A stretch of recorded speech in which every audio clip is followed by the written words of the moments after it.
বিসমিল্লাহির রহমানির রহিম। হিনা তাযহাবু সাআতুন মিনাল ইশাই ফায়ুরিহুহা আই ফায়ুজিউহা। এইটাকে নিয়ে যাইতেন কে? আমির ইবনে ফুহায়রা। উনি এটাকে নিয়ে যাইতেন আলাইহিমা, তাদের জন্য। কাদের জন্য? রাসূল করিম সাল্লাল্লাহু আলাইহি ওয়াসাল্লাম আর আবু বকর রাদিয়াল্লাহু জন্য নিয়ে যাইতেন। কখন? হিনা তাযহাবু সাআতুন মিনাল ইশাই, যখন রাতের কিছু অংশ চলে যাইতো। হিনা তাযহাবু সাআতুন, কিছু অংশ চলে যায়। সাআতুন বলা হয় লামহাতুন মিনাল ওয়াক্ত, কোনো একটা ওয়াক্ত থেকে কিছু একটা অংশ, এটাকে বলা হয় কি? সাআত। ওই সাআতুন মিনাল ইশা, পুরা এশার থেকে নিয়ে ফজর পর্যন্ত যে লম্বা সময়, এখান থেকে কিছু অংশ যখন চলে যাইতো, এটাকে পরবর্তীতে ব্যাখ্যা দিছে সুলুসুল লাইল। কি? সুলুসুল লাইল, রাতের 1/3 যখন চলে যাইতো, তখন উনি এই বকরিটাকে, ওই বকরিটাকে নিয়ে কোথায় যাইতেন?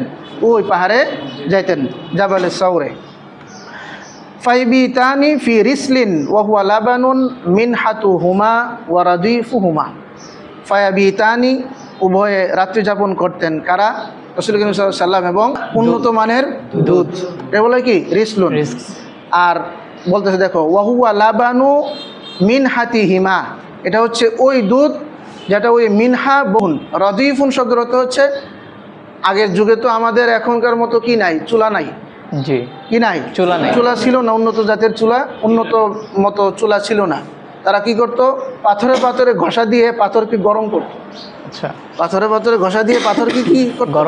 গরম করতো। তো বলতে রদিফুন বলা হয় এমন উত্তপ্ত পাথর, যেই উত্তপ্ত পাথরের উপরে পাত্র রেখে দুধ জাল দেওয়া হয়, এটাকে বলা হয় কি? রদিফুন। বলতেছেন ওয়া রাদিফুহুমা, এবং তাদের উভয়ের ওখানে উত্তপ্ত করতো, সেক দিত, ওইটার ভিতরে জাল দেওয়া মিনহার তাজা দুধ খেয়ে তারা দুইজন রাত্রি যাপন করতেন। ওস্তাদ, মানে এই যে গরম, মানে উষ্ণতা কতক্ষণ থাকতো?